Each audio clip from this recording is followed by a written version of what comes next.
Prise en main de TIA Portal, partie 15, ajouter une temporisation. Dans la partie précédente, on a vu comment ajouter un voyant clignotant. Maintenant, on va faire en sorte d'arrêter la marche arrière du convoyeur. Donc pour ça, je suis sur le FC3, marche arrière moteur.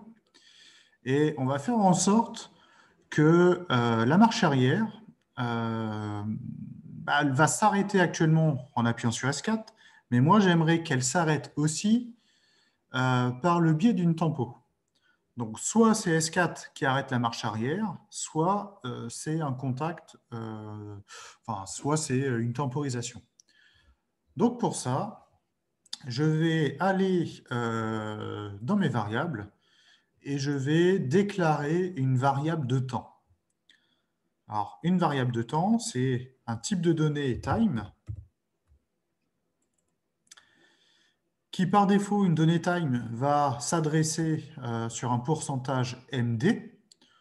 Donc là, par défaut, il s'est mis en MD2. OK. Et je vais l'appeler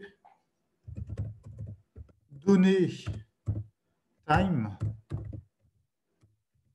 de la tempo T1. Voilà.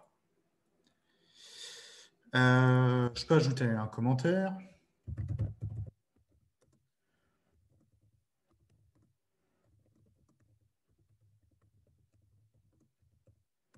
Données de temps de la temporisation T1. Voilà. Ensuite, je vais aller sur le FC3 et réseau 3, je vais l'appeler gestion de la temporisation T1. Voilà. Et pour ajouter une tempo, eh ben, je vais ajouter ce qu'on appelle une instruction. Donc, quand vous ouvrez un FC, sur votre droite, vous avez un onglet Instructions. Eh bien, vos instructions, vous allez pouvoir sélectionner l'instruction temporisation. Je la cherchais. Et vous avez le choix entre les plus connus, la tonne et la TOF. Donc nous, ce qu'on veut, c'est un retard au déclenchement. Donc je veux que ma tempo en fait s'active après un certain temps. Donc c'est une tempo tonne que je vais ajouter. Donc je l'active.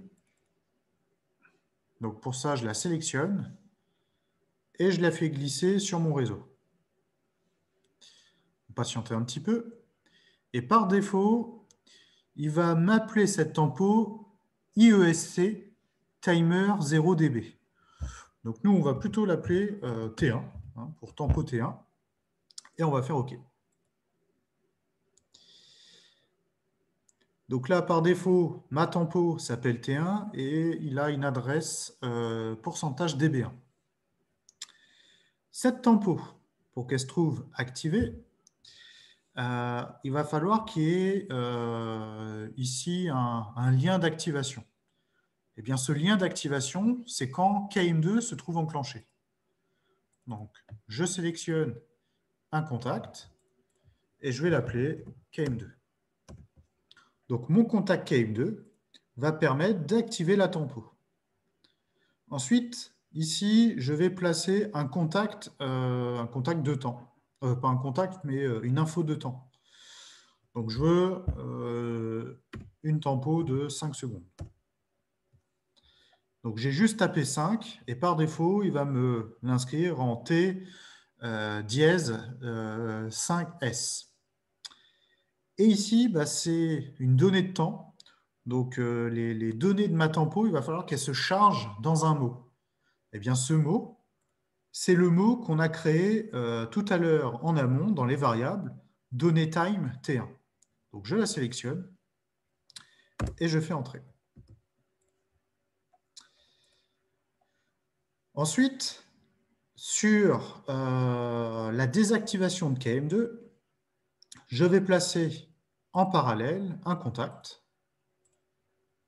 Et ce contact, eh bien, je vais faire en sorte que ça soit la sortie Q de la tempo T1. Alors pour ça, quand je choisis dans le choix d'informations que je peux avoir, j'ai H1, KM1, KM2 et j'ai T1.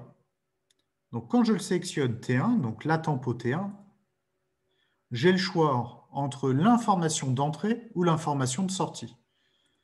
Donc, mon information de sortie, c'est la fin du compte à rebours de ma tempo T1. Je fais entrer pour valider. J'ai modifié mon programme, donc il va falloir que je charge tout ça dans la CPU. Donc, je charge le programme.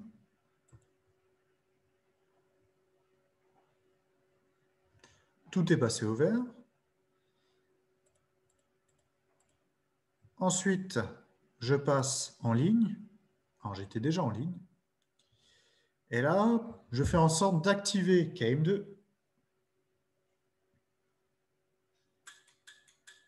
Donc, KM2 est enclenché. Et au bout de 5 secondes, alors oui, là, en fait, mon KM2 est toujours actif parce que j'ai toujours mon S3 d'enclenché. Je relâche le contact S3. Je ne suis plus en 7. Et là, qu'est-ce qui s'est passé? Comme le contact ici était encore en 7, était encore activé,